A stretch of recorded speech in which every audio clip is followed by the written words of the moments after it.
लैब्रेडम talk bye Ted ह्यून्स। Mainly इस poem में जो हमें बताई गई है लैब्रेडम ट्री के बारे में बताया गया है और एक गोल्डफिंच बर्ड के बारे में बताया गया है। इस स्टोरी पोएम के स्टार्टिंग में हम देखेंगे कि जो पोएट होते हैं वो हमें बताते हैं कि जो लैब्रेडम ट्री है वो इतनी ज़्यादा शांत है कि उसको देख के लगता है कि पोएट उस ट्री के बारे में बताते हुए यही बताते हैं कि जो ट्री है वो पॉइजनस है, उस ट्री की जो सीड्स और लीव्स है वो पॉइजनस होती है। फिर जो हमें बताते हैं वो टाइमिंग बताते हैं, स्प्रिंग का सीज़न है, जो पेड़ है उसकी जो लीव्स है वो येलो हो चुकी है, पत्तियां नीचे गिर रही है, टहनियाँ हल्की फुल्की सूख चुकी है।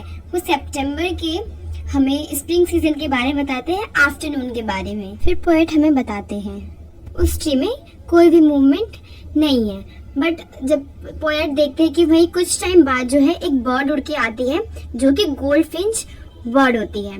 वो आती है और उससे जो पेड़ के जो ट्री होती है लैब्रेडम ट्री उसके ऊपर बैठ जाती है, और जिससे एकदम से ऐसा लगता है कि कोई इंसान जो होता है किसी मेहमान के आने से एकदम से चौंक जाता है सोया हुआ इंसान, वैसे जो वो ट्री है एकदम से उस बर्ड के आने की वजह से उसमें हलचल होने लग गई है। वो जो ट्री है उसमें बर्ड की चिरपिंग सुनाई देने लग गई है।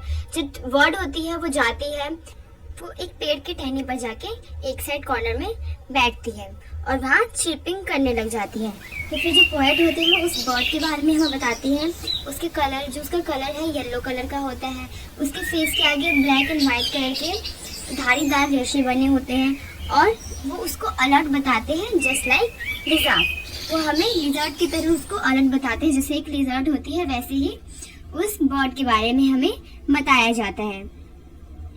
फिर जो बर्ड होती है वो टहनी के सहारे जो धीरे धीरे जो वो ट्री होता है उसके टॉप पर जाती है, तो वो अंदर की तरफ जाती रहती है और जैसे ही वो अंदर पहुंचती है अचानक से ही जो पेड़ होती है वो बिल्कुल मशीन की तरह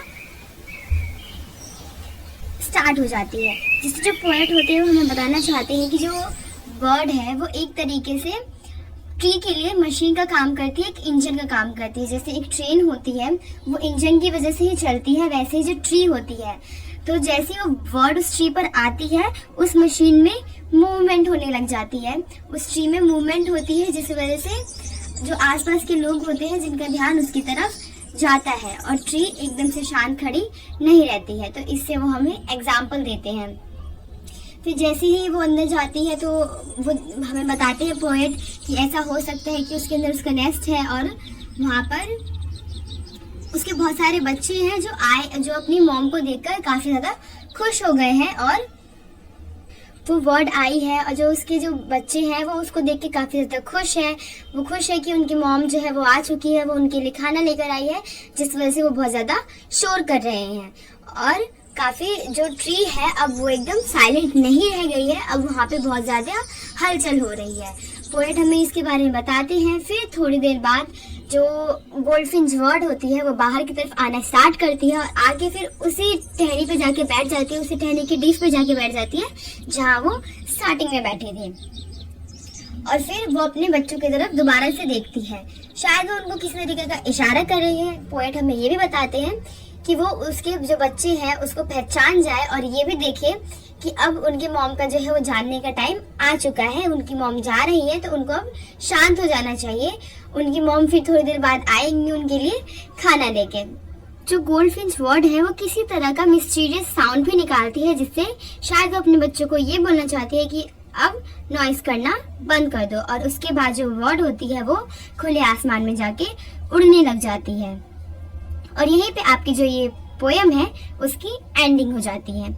आई होप आपको ये पोएम समझ में आ गई होगी। पोएम की लैंग्वेज काफ़ी इजी और अच्छी है, तो ये आप इसको आसानी से समझ सकते हैं।